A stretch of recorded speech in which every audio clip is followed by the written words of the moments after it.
Hey everybody, Ro Panuganti here, and welcome back to Spicy Gamers. It's an interview video game music show where we get to talk about games, music, and also blast ourselves with delicious hot sauces and heat. And today, in a very special Spicy Gamers, we're remotely bringing in the band Byscore, Ian Cowell and Carrie Wood. Thank you so much for joining me remotely. I'm excited to dig into some hot sauces and, of course, chat with y'all about so many cool things that we've got going on. So to start, of course, Byscore, y'all are a duo. You've already put out The Hot Light. Is This Persona? This is Persona. You performed at VGMCon most recently in Minnesota, as well as shows at Virtuangaku, Ocean Ale House, Ultra Nova, all over the place, and probably more soon. And of course, they also volunteered to be in my sketch for VGMCon. So thank you again for that, and thanks for being here. Thank you for having us, Ro. I think we both like spicy food well enough, so... That was my next question before we get going. What's your heat tolerance? So I've had an older version of The Last Dab before, so that's not going to be new. I'm honestly more concerned about some of the ones earlier in the lineup because I don't think they're going to taste as good. Like, I feel like The Last Dab is really hot, but also doesn't taste good. Like, I really like heat, but I also want it to taste good, yeah. You know? I like spicy food a lot, but I also don't want it to taste like acetone or a chemical. And Sorry, so when it gets to the point of... I'll say I liked almost every single sauce in this batch, but 2 for flavor. Okay. So I actually am really relieved. Like, if I weren't moving and had to get rid of these, I would totally use these on. Let's start with round 1, which is Buffalo. That's fine. I'm going to say right out of the gate, as a fan of traditional Buffalo and like a very vinegar heavy like hot sauce, I'm mad that I can't just continue to eat. I was going to put another wing in here, and I have to remember it's a gauntlet, so. Yeah, that was actually the thing. I like Buffalo sauce. All 3 of us just came back from Minnesota and VGMCon 2024. There's so many things I could talk about, but to keep things kind of simple to start, what's a highlight, both musical and then just in general, like personal, from this big convention? I think for me, it was definitely being able to do Byscore as a trio with Rocky live at a convention for the first time. Mm-hmm. We've done a couple other live Byscore shows. This was our first time playing with Rocky, so that was a lot of fun. The other thing for me is I got to perform with Premium Vintage in any capacity for the first time. That was our first live show, period. So that was a ton of fun. And then on a more personal note, it's just like VGMCon is such a by the homies for the homies kind of show. So it was really nice to be able to actually like see everybody and catch up. I like that. By the homies for the homies. Because that's literally, everyone's describing it like by musicians for musicians, but I'd say echoing what, Carrie just said, it definitely is a true peer-to-peer networking, which makes it, it was a great time. I think it's really nice because unlike MagFest, where you have to prepare an hour to an hour and a half to get coffee in the morning and still make time to run into everyone that you want to see, you can just go anywhere within 3 to 5 minutes. But also, because of that, you're running into everybody. Like, the entire community feels like it's there. It is my whole YouTube and Twitter and Bandcamp feed and Spotify list, like, personified into a hotel that reminds me of a really nice grandma's house. Because of all, like, the like autumn colors and the bronze and copper and all that stuff. But it's nice. Yeah. I think, performance-wise, I always have a great time there, but I also am the most nervous because it's the people I respect the most who are there. It's not just, like, a bar or a club audience who you're winning over for the first time. These people know you, they know the material. But outside of that, but the love is there, and so it isn't really a problem because everyone just cares about this music so much. It felt great, and I'd say, like, a big one was getting to see Carrie in Premium Vintage. Yeah. No, it's like, I mean, like, I've been hearing them since they were working on, like, the demos for this and seeing how excited she's been about the arrangements and to, like, drive across the country and hear, like, oh, here's a new mix that Mark has, and to know, like, we're going to see this live at some point, and to see it and And to not like have to look at you from the side of the stage, but get to like watch you play was really, really exciting and really cool for me. And just seeing the range that she has and getting to see you at a time slot that was really good. It was nice. If you weren't going to bring it out, I'm sure. Yeah, last year, for those watching, I played at 1 a.m. This year we played at 8. And yeah, a lot better time. Oh, I like that immediately. Yeah, I like that a lot. Man. It's so fresh. I'm gonna go back in. I'm sure it's gonna pick back up, but both of you have a really great and admirable history of playing live, especially to me having just started putting my foot in the door. So what do you think makes a good venue? And as a separate note, what do you think makes a good venue for video game music-based bands? I think the best venues I've played at are ones that actually respect the amount of work that the bands are putting in to put a set together and be there. I have played at venues that basically just treat bands as sort of like a commodity or a product. You know, I've played at places that, particularly with my previous band, Quicksave, I once ran into an issue where they were like, oh yeah, everybody in the band gets like a meal. And then they tried to roll that back when they saw, despite the fact that I told them that we had 7 people in the band, they were like, oh, well, that's expensive. And I was like, well, too bad, you signed the contract. Music's expensive, man. Yeah, give me a sandwich. Come on. Right. So that was, that's not a good venue, but that venue's also not there anymore. So funny how it works. It's just one of these things where it's like, do you have a good sound guy? Do you have the ability to like make sure everything is set up for people to start loading in? Or am I going to get there when you tell me the load in time and then have to sit around and wait for somebody to come in and run the PA for us to sound check? Is the cut of the door okay? Ooh. If there's a merch cut, it's not a good venue. I don't even want to necessarily get into all of that. That's completely off the table. Those are not good venues. Live Nation. Yeah, it's just, there are a lot of things that can make a venue good. There are a lot of things that can make a venue bad. A lot of times people have, you know, very different experiences, largely depending on who is running the bar and who is running PA that night too. So the same venue can have very different experiences night to night. I think what makes a good venue for video game music, it really depends. I think it's like, you know, if you have the ability to run visuals, I think that's a point for VGM, since almost all of us have multimedia presentations. But yeah, I think any venue can be a VGM venue if you know how to promote the act. Exactly that. I mean, that's what I was going to say too. A lot of people overthink VGM inside of venues.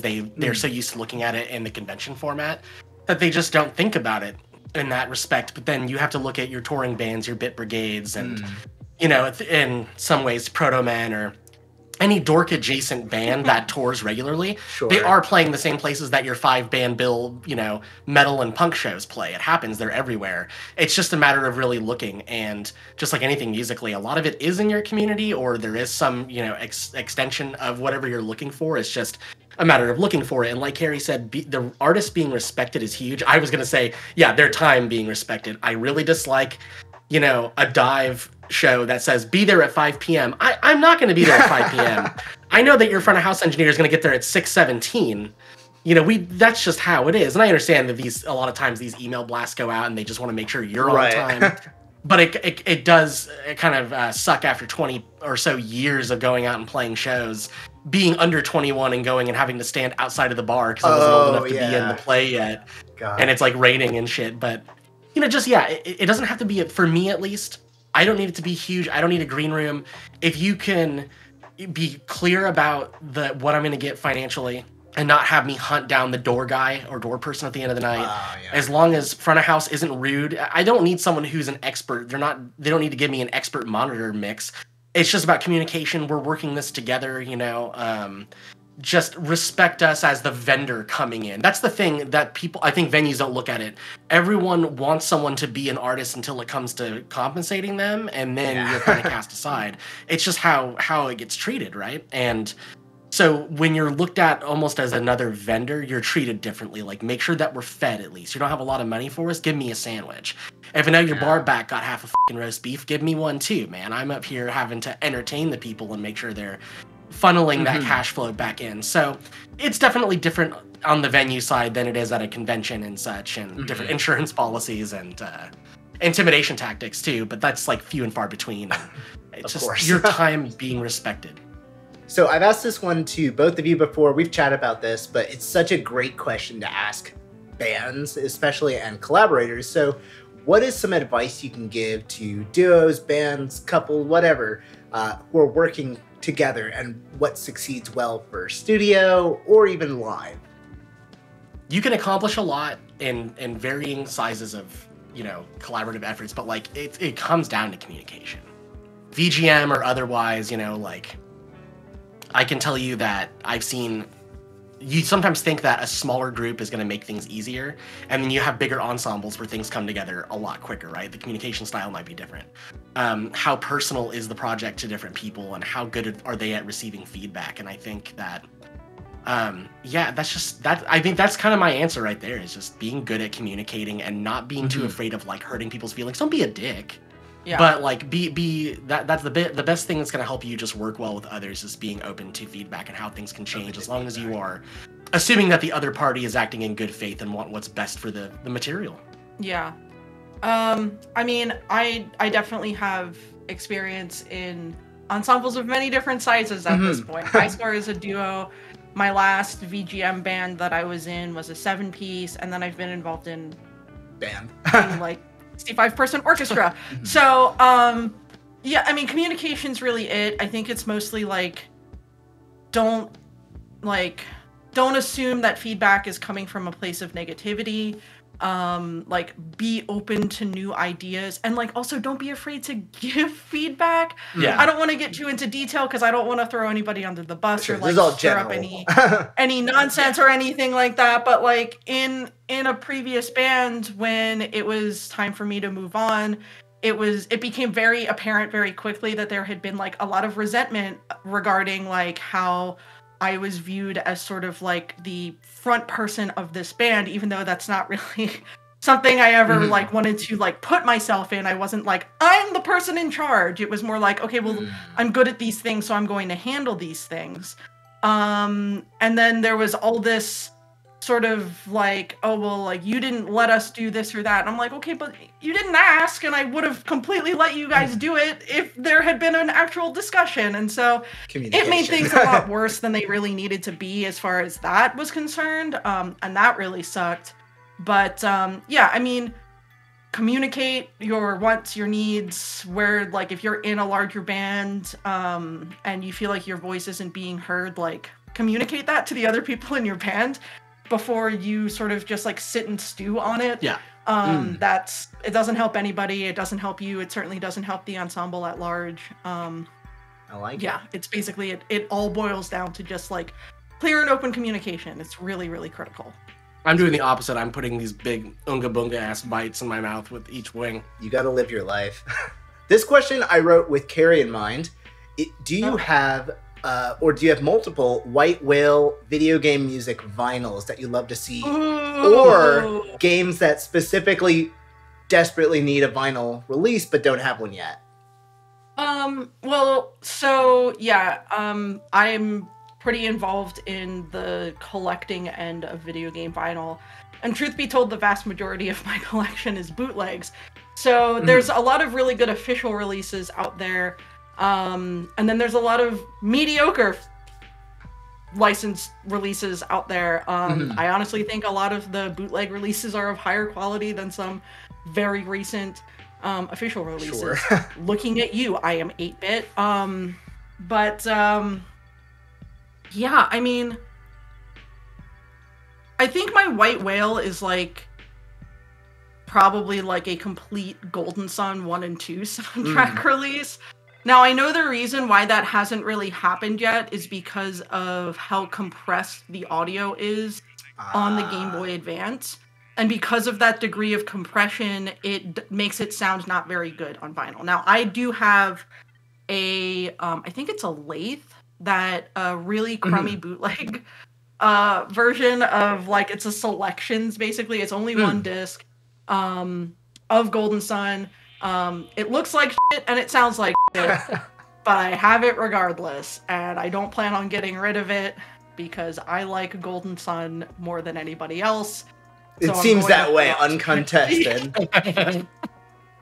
If they have one fan, you are all of them. Is there any like Japan only vinyl kind of thing of Golden Sun, or just in general that is just like way too expensive to import kind of thing, or? Oh, not on the official side. I mean, it would be really nice to own. There's a bootleg Chrono Trigger box set that's considered sort of like the end all be all holy grail bootleg video game vinyl. It's a very, very nice box set. I don't know who did it. I didn't have the opportunity to get it when it was put out. It's one of these, like, when you like touch the sleeves, you can tell that they went really above and beyond in terms of the quality. I love that like sort of soft touch matte paper on everything. It's really nice. I don't know. I consider myself pretty lucky on the vinyl collecting thing that I don't really have anything I'm necessarily chasing down super hard. I have a lot of things that a lot of people would really love to have their hands on. I have a really nice Final Fantasy V box set. I have 2 different Super Mario RPG box sets. Oh, wow. I have the original SNES soundtrack, and then I have the remake soundtrack. They're gorgeous sets. They, like, people put a lot of love into these unofficial releases with, like, booklets and just over the top, like, I'm more than happy to show you offline, Ro. I've seen details one of the Mario stuff, ones, and I was like, this is such a cool way to chronicle music. I'm mostly got CDs, I think, of soundtracks or, you know, game music covers, but it's really cool to see. Ian, are you at all like a vinyl collector, or specifically in games? Or not to the degree that Carrie is. In fact, I think it's kind of cute that one of the first, like, hey, what's up, like, messages I had sent was because she had a bootleg of the Wii Sports soundtrack, and I didn't know that it was a bootleg. That's that so it cool. existed. I just messaged her like, what is that? Is that like a rearrangement thing? And kind of got like a, oh, well, no, it's a bootleg. I'll tell you about it sometime. And now there's hundreds of them in my house. I think it's really fucking cool. Like, I like vinyl and I like having physical things, but I'm not someone who goes and collects to that degree. Like, I have a collection of records that are mostly non-VGM. Sure.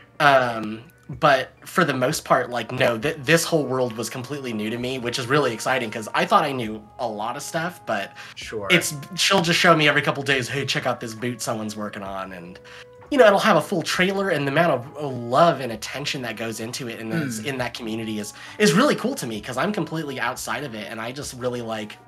In the same way that I think both of us love to put our own spin on the rearrangements that we do, it's nice to see people who want to see that music be out there and also want to do really cool box sets and then does kind of make it unfortunate when you get like an official Atlas set that is like, I'm going on I Am 8-Bit here. The Persona dancing set, like it's I Persona remember 3, 4, and 5 dancing, and it's like it's the most subpar set I have ever received, especially from I Am 8-Bit, which normally does pretty decent stuff. I have a lot of things from that company, but this was a really, really long wait time on a pre-order, and then it came in, and the mastering is really bad. It's very flat, which for the Persona dancing soundtracks, like, you want it to be dynamic, right?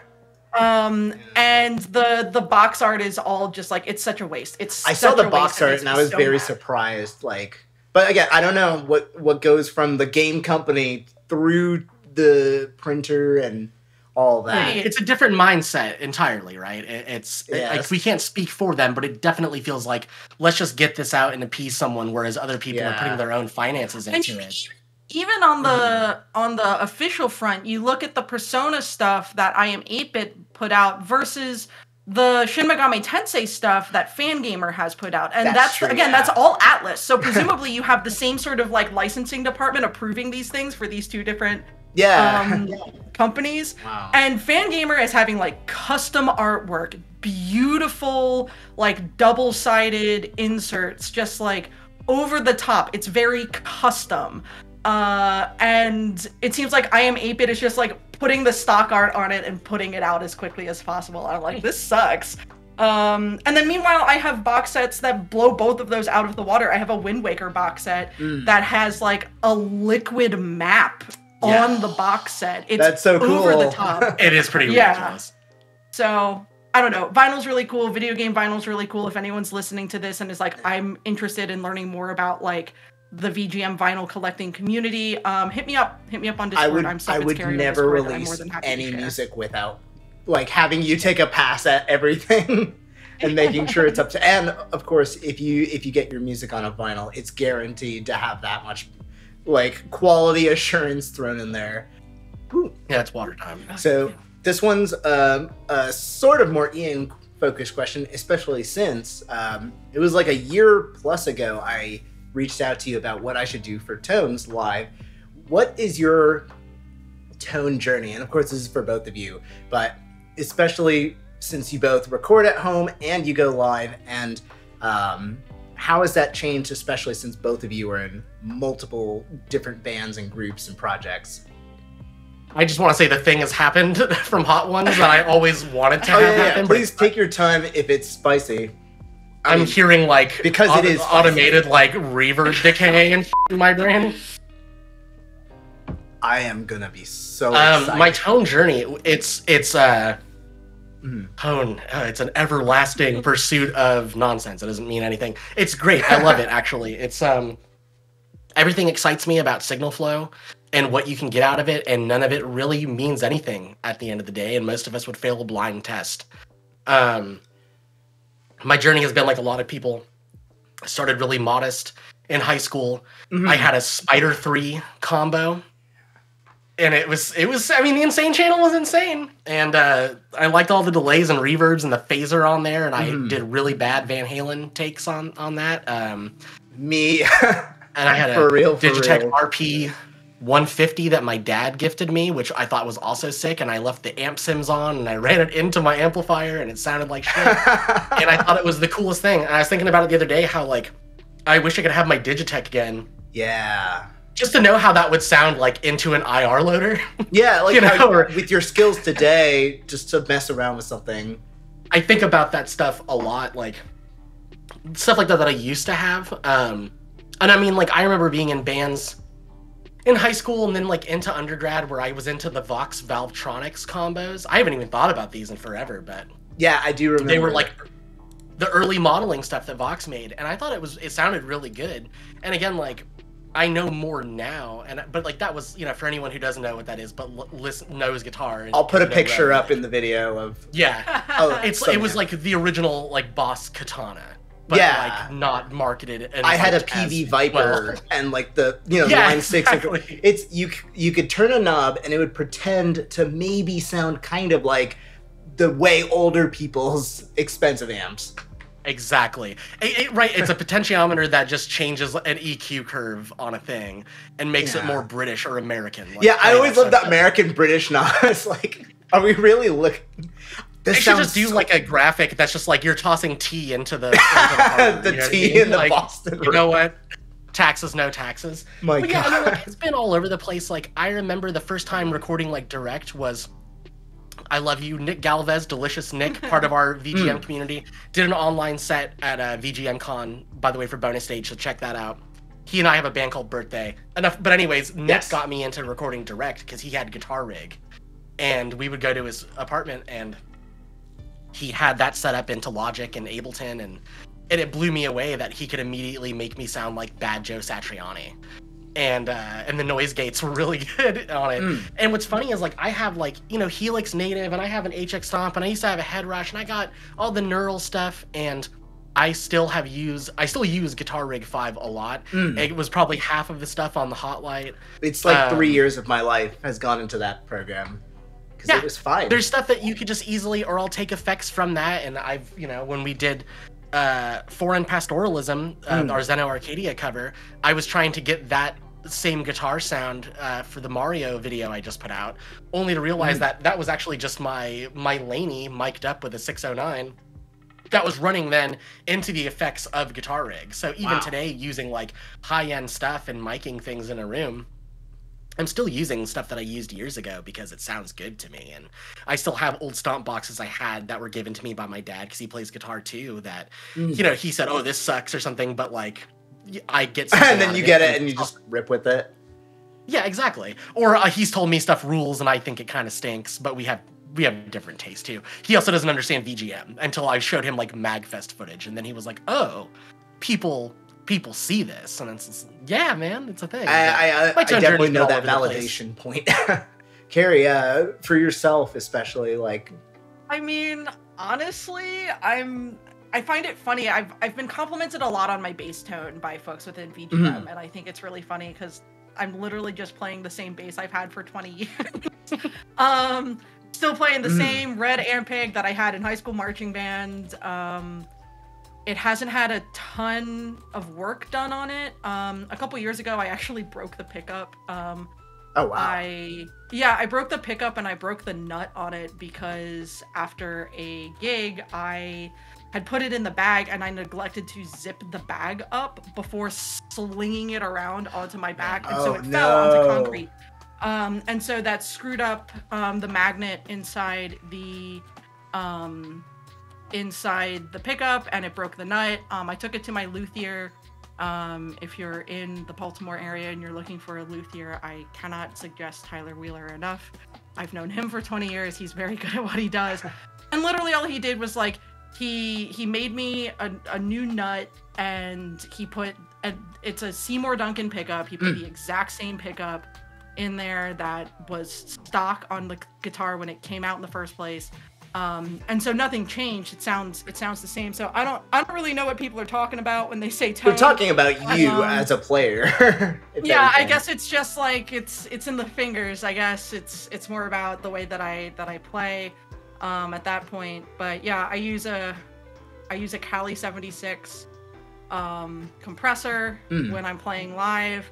And then when I play with Premium Vintage, it's all dark glass, baby. Yeah. So, wait, you have a dark glass, like the Alpha Mega or the B7K?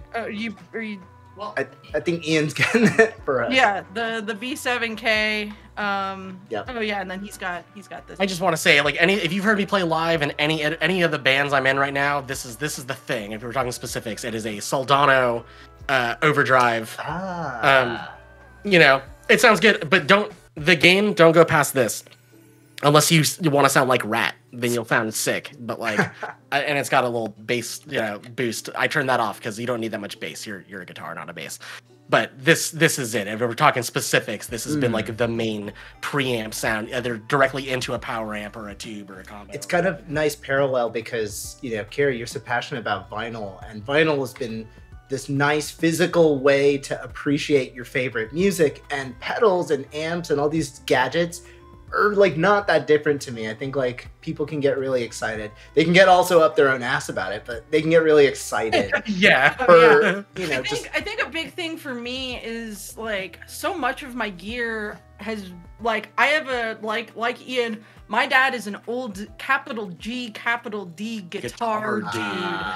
So I ended up being given a lot of my gear from my dad. So thanks, Phil. I feel like I can probably attribute a lot of my tone to the decisions of a 73-year-old man with back problems. I would also like to thank Phil because the 91 Buddy Holly Strat he has given Carrie has ended up on quite a few recordings. So thank you for the positions 2 and 4 on this Stratocaster. Thanks, Dad. So you're in a scenario where you're on a desert island. Your hopes is to escape or stay, but you can each bring 3 Pokemon to help you. Who do you choose? I feel that one. As far as like utility Pokemon, yeah, they can be an HM slave. I won't judge. Yeah. The internet might. I'm probably picking like a Machamp because he's strong. Should fucking went first. I know my 3. Like a Machamp, a Lapras, just to ferry us off of the island, and then like my emotional support Pinsir. I love that. Pinsir is just my favorite. I don't think I know anyone else who would have given that answer, but Pinsers are cute. I like him. There's going to be a duplicate in here for a different reason now, and it's going to be Machop, Machoke, Machamp, and we're just going to get real fucking swole. Workout we'll gym figure buddies. something out. We're gonna have a new society of just buff gray dudes living there. This is presumed that you both are together with your team now, so you can get Swole and then you can take Lapras off the island if you want. Okay. Yeah. Okay. Sick. I think for me, sounds I don't know if there's a desalinating Pokemon. Just literally get like Vaporeon and then actually no, I'll just pick like 6 Chanseys. That way I have eggs to eat until I die of cholesterol. Like, I don't know. I wonder what those eggs taste like too. They ever explore that in the series? I don't think It's not going to be in the series. You have to talk to serious fans about Pokemon culinary. Somewhere in a GameFAQs thread. Right, exactly. Someone's talked about this. Here's a related question then. So Hard Boiled in the like Pokemon Stadium, she throws the egg. Is she killing baby Chanseys, or are those like edible eggs? In which case, like has she laid eggs that do not contain future Chanseys? Yeah, and well, she's a normal type. A normal type to me is like, I don't know, just like salt, no pepper. So they're just gonna be plainish eggs. Probably just like a tofu consistency. It's probably not even like the eggs we're used to. Yeah. You know? I'll go on the record. I think it was irresponsible of Pokemon to make a Pokemon with food-related items and not define how it tastes. Yeah. They set up a whole universe that we're now asking a lot of serious questions about. Magikarp, Slowpoke Tails. Yeah, there's the heat. Yeah. It didn't lead with the heat like the other one. That one, that's creeping. That's creeping in a way I don't enjoy. I'm not a fan of this. All right, this question kind of goes to a mix of both of you and a little bit also Ian, and again, both of you. So watching your channels in general and the Buyscore channel, there's like a very distinct style about it that mixes like this aged VHS look, like these classic movie looks. Sometimes they're funny and they're distinct. What is the inspiration for that? And is part of the motivation there to have like something entertaining for live, since you perform live a lot? Like, how did that come to be? So I do a lot of the Buyscore video editing. Obviously Ian does plenty as well. But at least from my perspective, if it's not like a playthrough video that like has us on screen in any capacity, I basically just want. Sorry, my mouth is now just like watering. Like, sorry, I just ate really hot sauce. You're fine. There's what I sort of want. I like when I can do something that can then be reused for a live show. But I think more of it is like, I want whoever's watching it to be able to really contextualize like what we were thinking about when we were working on this song. Yeah. So that's really what it boils down to. And yeah, I think we have very similar sort of visual styles when it comes to editing stuff together and whatnot. I think of he's humor, good maybe. At sort of more of like the different sort of concepts, I guess. Like he did the video for Under the Rotting Pizza, which has like the TV screen in a messy room and all of that. I would not have been able to execute that the way that he did. So I'd say like, sensory overload. FedEx is here and the heat's happening. It's a lot to take in. It's a busy day. All right, I'm getting the experience. So, like, yeah, I would say, like, for me, like, I think Carrie is really good at making, like, visualizers that are timed to the music and have a lot of really good cuts.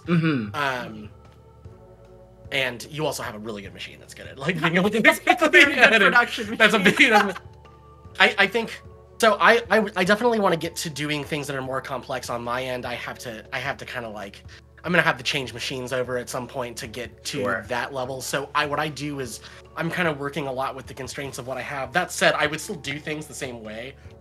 I would just probably be compositing a lot more weird. I would honestly make more weird shit if I had more video power. If I had more. It's containing, and that will end up happening. I will say, when I had my last gig, I won't say where it was, but my last like full-time job, they did give us some Silicon Mac. Products to use, including like a Mac Studio. Wow. So I made a lot of fucking videos on my work machine, especially when one of them has like 64 gigs of RAM and, you know, it moves at insane speeds and you're sitting in an office for 10 hours doing nothing, like, yeah, I can edit an entire 50-minute concert and it renders in 2 minutes and it's incredible. The dream. That's not the case here now. So, like, I think when it comes, though, to, like, a lot of time, it's a mix of, I try not to be influenced by how others feel about the videos that I make, because then I start to talk about them differently than how I felt in the moment. Sure. And a lot of times how I feel in the moment is, haha, that funny. Or, you know, it's like, it's a very and then primitive, it's easy to then, funny, simple thing. Yeah. A lot of times I feel like it's kind of like when Nintendo makes a Zelda game and just says it's a Zelda game, and then the fans go, cool. And now that you said there's a timeline, now we're going to really fucking... Yeah, I was going to say. And now I've kind of run with that, because I'll have really, like, nice comments that say, you know, were you thinking about this, or were you doing that and that? And it's, I want to say yes, but really it's just like, I just think it just is funny to me. Or honestly, the one thing I am trying to do seriously is when it is older stuff like Mystical Ninja or Zelda or Mario Land or whatever, right, where I have a lot of samples, I'm thinking of what I felt during the age I was when I played those games. No, I wasn't, like, when we just did the video with Unsolved Mysteries, it wasn't so much that, like, I'm thinking about Robert Stack and Echo the Dolphin. That was a mix of it being funny and kind of having a wink and a nod of, what if they saw the Ogopogo, the Loch Ness Monster in Canada, what if really that was just time-traveling dolphins and the work of John C. Lilly? And then she can make something we can reharm into that, right? But it is a lot of times, like, wanting to express how I felt when I was that age. And, like, 8 to 18, that's a very strong thing for pop culture and whatever affects you, and especially the N64, and I have a big soft spot for that. So a lot of times putting those things, it's not just to be aesthetic or to have a VHS. A lot of times a VHS or a CRT filter is a way of you not noticing that I'm putting 480, 360, 720, and 1080 footage all in the same thing. Right, I have a master the resolution glue. up. That's exactly what I'm doing, right? So it's just affecting the canvas. But I think for both of us, there's lots of things that inspire us, and we like to have a little wink and a nod. And I will say, when I first started making videos, thinking about it live was not the approach, and I do think about that now and getting my assets into place. And if I'm going to do things for vertical videos for social media, or if it's going to be for a live show, as well as actually, like, making a click track for every track now, so that in 2 years I'm playing with a band, we're ready to go, and I'm not doing it and missing fucking master assets from a 2-year-old album. I, like, poured way too much because I already know. I'm doing. I can smell it. All right, go for it. That's instantly bad. Acetone. It's acetone. It's smoked habaneros, so it is natural, but no, it doesn't feel that way. This entire interview was building up to having to try something this rank. In some ways, it makes it easier, because it's like, I didn't have any affection for you, you little shit. I didn't want you anyways. You suck, Da Bomb. You're not Da Bomb. Your name is misleading. Ooh. Except it's not, because you're a bomb of... It's like an explosion, which is terrible, so... Ooh, yeah, I can feel it. Go back to one of the earlier sauces. Right. Well, now I know. Now I know what that is. It's exactly what One of the things that we get to do in the video game music scene, I can't speak English anymore, is we get to cover a lot of games that people haven't heard of and maybe trigger, like, some excitement to try it out. Has Biscore or even either of you gotten to be able to do that? And if you were to do, you know, another song from a game in hopes that people try it out, what would it be? I feel like we have been really fortunate in Biscore so far to foster really good relationships with some composers. So particularly with Truck Salamone, who's the composer on Hylix 2 and is now working on Flipside and some other games, and Barry Topping, who's the composer for Paradise Killer, and again is also working on other games at this point. I feel like to a degree we have sort of become stewards for some of these games that we're just very loud about because we love the soundtrack so much. I love Paradise Killer. Paradise Killer very quickly became one of my top games of all time. I have a Paradise Killer tattoo. I have hoisted Paradise Killer upon many people. Basically every time it goes on sale, I end up buying a friend a copy. And then, like, you know, we've been told from folks of like, oh, well, I didn't know what Hylix was, until I saw your guys' video and I saw how wild the game visuals are, because Mason Lindroth, the guy who created the game, does all these wacky claymation visuals, and they're very surrealistic and yeah. By the way, this is very spicy. This sucks. But yeah, you know, to be told like, oh, I didn't even know what this was, and then I heard you guys play this song, and then I checked the game out, like, that's really cool for us. Yeah. Because we really like all the games that we play music from. It's nice to feel that what we do creatively also encourages people to check it out when they don't know the source material. No. Look, I would say if there's a game series there's a game, I haven't played Infinite Wealth yet. I really want to. I will. I want to do some Yakuza 7 music. Ooh. There's so much good music from that franchise. It's across all sorts of genres. And Ridge Racer Type 4, Kiana, the VGM drummer from Japan. If you listen to this, you already know because we're working on a track right now, but Ridge Racer 4, I want to do a whole album of it because you're the only human I've seen play it. So, yeah, it is. I'm yeah, that's...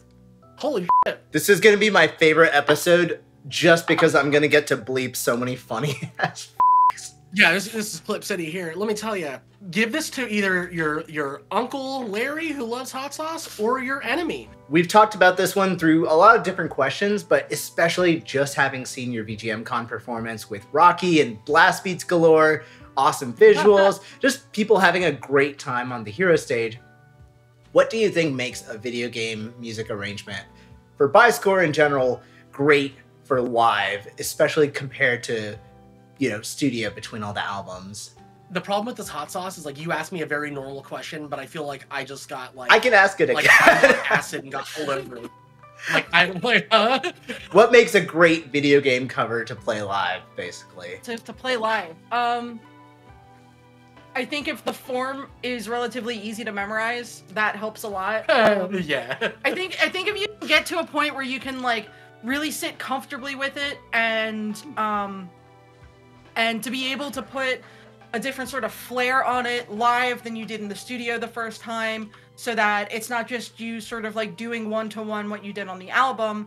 I think that sort of makes it a unique experience to like see us play live versus, you know, listen to the album on Spotify or on Bandcamp or something. I think for us, you know, again, playing live with Rocky was a very different experience than playing live with Kev Ragone, who's the other drummer who we played with live. As a bass player, I like both of them for very different reasons. Yeah. Both of them are very easy to lock into from like a rhythm section perspective, which is great. And they care a lot about the material. They both care so much about our material, which is really, really great. And obviously you want that when you're bringing in sort of like an outside party member for a live show. Creative liberties because they care so much and want to add to it. And I think that was that little motion I just did too. Like, it's the hot sauce. It makes you dance. It's starting up the... no, you're good.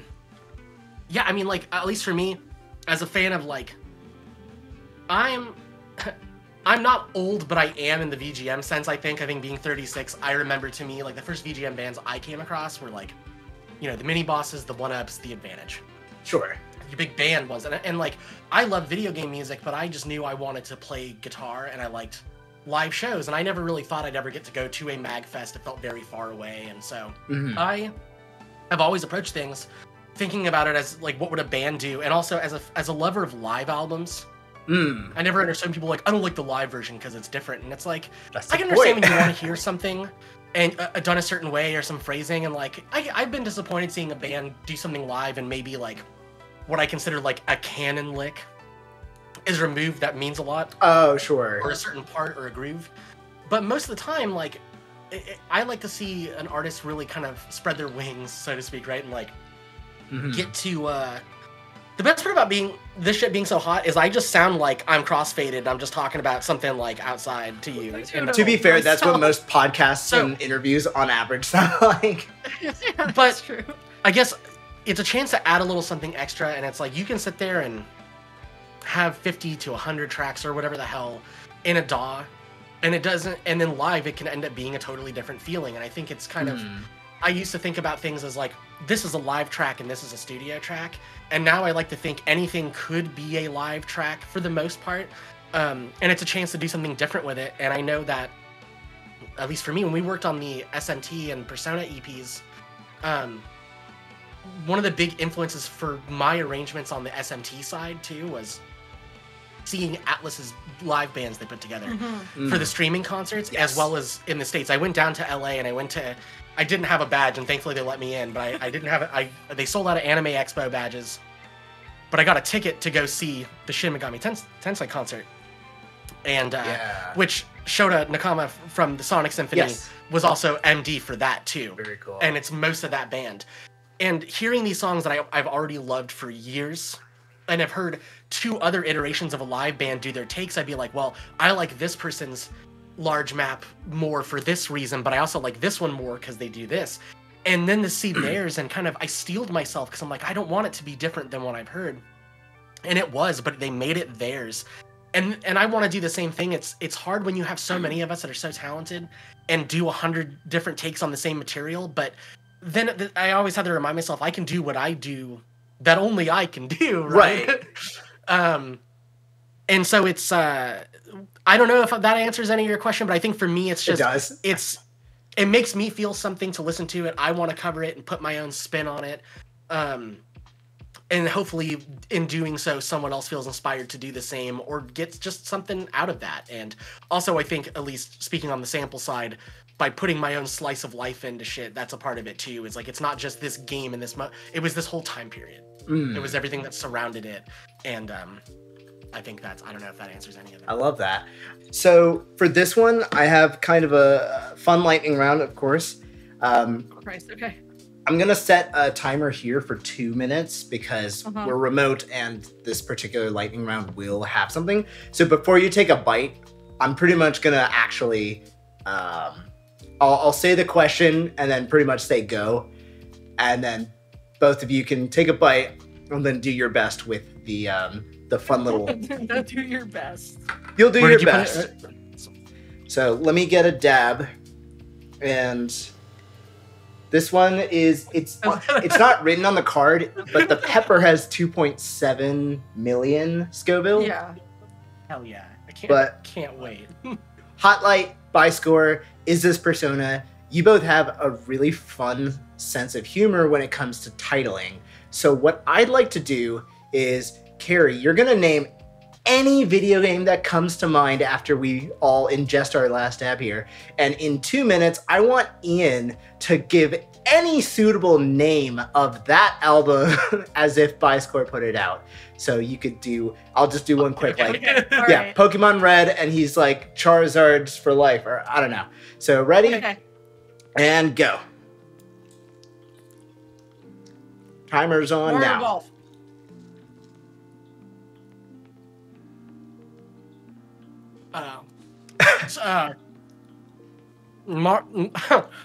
I'm gonna tally these. Oh, hot.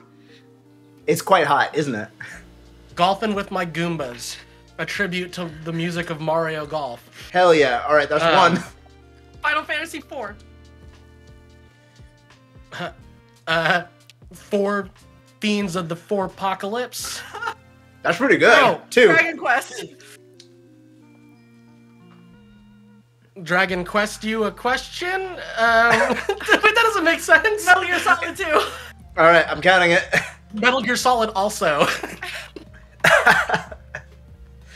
That is Tomb what Raider. you would name it. Raiders of the Lost Tomb. Oh my god, I can't tell if that was the spice or if that was a really funny name for an album. You straight up stupid. Sonic Adventure. Chili Dogs in Paradise. Breath of the Wild.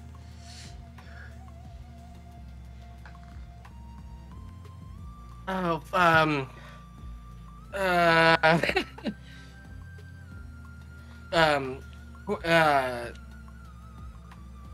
the Legend of Zelda album, Breath of the Wild. I have nothing for that. I'll count it.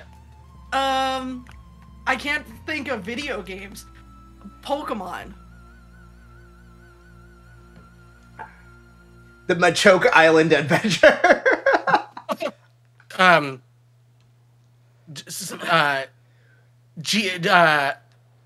Oh man, what's that movie with Johnny 3, Depp about? 2. Oh, it's called Chocolate. I was thinking of Ghirardelli and Giovanni. That makes no sense. Oh man, that's 2 minutes. But that was like 7? Oh man. All I can hear is just like I had the Kill Bill siren sound in my brain the entire time. That one felt spicier than every other time I've had this. It was just like white noise in my brain. I think of it like a balloon expanding in your head, and the balloon hates you. I can feel it in my ears. Oh, Yeah. Allie said that happened to her. It's getting worse. What the f*** Yeah, it's not. It's just. It's continuing, Bill. Whew. is an artist named Street Cleaner. Look up Street Cleaner. Street Cleaner has a video game. It's on the Nintendo Switch. It's on Steam. It's called Street Cleaner, the video game. There's a sequel coming out from Creaky Lantern Games. I will be in the video game as a character. What? There will be a Hyrule Herb in this game. Jesse also, in addition to making amazing synthwave and dark synth and vigilante music, made his own hot sauce called Payback for the 10th anniversary of his first album, Payback. It's also really hot. We're going to have this here. So this goes out to Mr. Street Cleaner, Jesse Bishop, All right. The Shiz, Dwelling of Duels, everyone out there, we love you. Thank you, friends, for indulging. I don't have this one, so I'm going to bite another dab. Oh my god.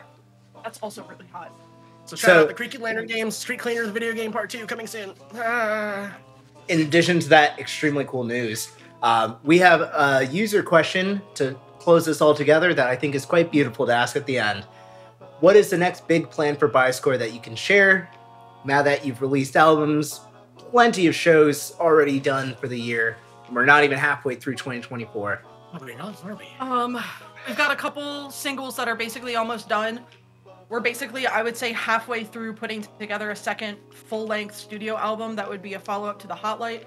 We're playing some shows this summer. We've signed some contracts, but we're under NDA, so we can't disclose where those are yet. But they're really cool. But they're really cool, and we're really excited. They will be in different parts of the country. We're expecting to have some stuff here on the West Coast. Expecting to have some stuff on the East Coast. As the full length of Bioscore says, this is a bi-coastal goblin brigade that makes music to score to. Even if we're in the same house, we will still be on both We will coasts. still be on both coasts. So we intend to continue to be on both coasts throughout 2024. Things happening outside of Bioscore. We are both working on solo albums. He's working on a follow-up to Exceptional Goblins. Amazing. It's really hot. It is called, Yeah. I can tell you what it's called. It's called Reflections. It'll be out within a couple months. I have a very good buddy doing some art for it. It will be a lot of tracks. It'll be a lot of things people haven't heard, a lot of things you have, but basically a collection of everything post-Exceptional Goblins up to this point with the bands of goblins, with collaborators, more your chill, lo-fi It's a lot of guitar-centric, fun goblin music. We also have a Band of Goblins, our live album from MagFest, with art from Pokeris Project, from Patricio coming very soon. Very cool. And we're almost done with writing the new Psychic Hit album for your non-VGM metal-loving people. That'll be out hopefully by the beginning of next year, but we are going to be going into the studio to record soon and have some show announcements as well. And Carrie has exciting news too. Yeah, so I'm working on my first solo album. It's going to be a complete top-down cover of the entire Pokemon trading card game soundtrack for Game Boy Color. Wow. Pokemon TCG was a huge part of my childhood. I obviously love Pokemon. I have many Pokemon tattoos. I love Pokemon. I love Pokemon TCG. I love the TCG soundtrack. If you haven't watched the 8-Bit Music Theory video on why the TCG soundtrack is so good and what makes it so good, check that out. It's a really interesting deep dive. I'm going to be featuring a lot of friends on it. I'm featuring a lot of folks from the VGM community, but I'm also going to be featuring a lot of folks from before I got into VGM. So some of my old bandmates from high school and college who no one in VGM has heard of, but I really want it to be not just a love letter to one of my favorite soundtracks of all time, but also sort of a reflection of everyone who I've been able to work with musically over the last 20 plus years. I think it's really important to do that and to continue to foster these amazing friendships that I've had through music. So, yeah, other than that, shows coming up. We've got some singles that I guess we can at least talk about. We've got they've been out in some form. But...